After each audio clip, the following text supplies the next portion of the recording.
బ్రహ్మయ్యకు బాలకృష్ణయ్యను పరీక్షించాలనే బుద్ధి పుట్టింది.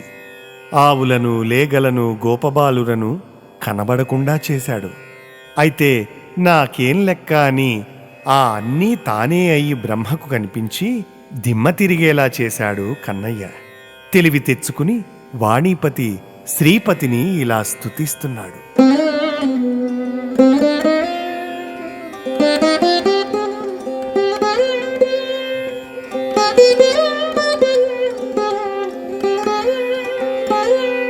చంపాలతిక తోడి జలదంబు కైవడి మెరుగుటొల్లియ తోడి మేనివాని కమనీయ మృదులాన్న కబళ నేత్ర విషాణ వేణు చిహ్నంబులు వెలయువాని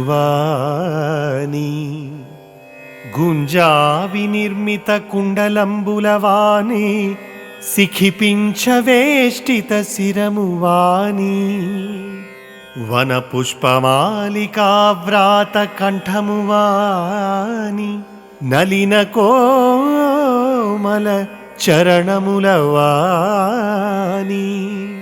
కరుణ కడలు కొనిన కడగంటివాని గోపాల బాలుభంగి పరగువాని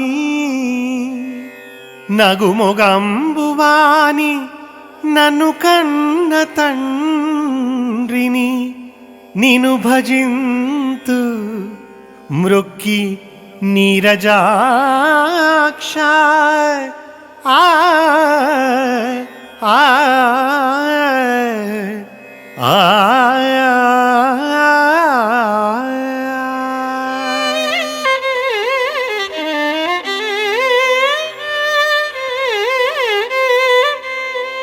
తామరపూరేకుల వంటి అందమైన విశాలమైన కన్నులతో లోకాలన్నింటినీ చూస్తూ ఉండే స్వామి, నీ పాదపద్మాలకు ప్రణామాలు.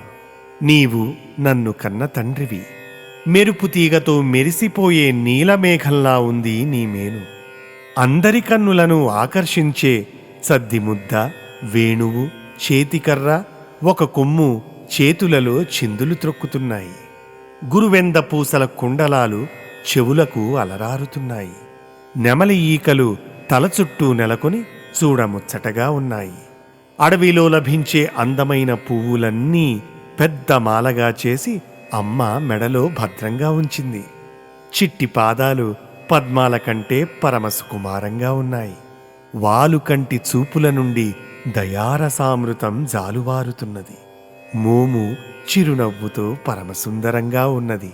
హట్టి నీకు నేను మ్రొక్కుతున్నాను తండ్రి.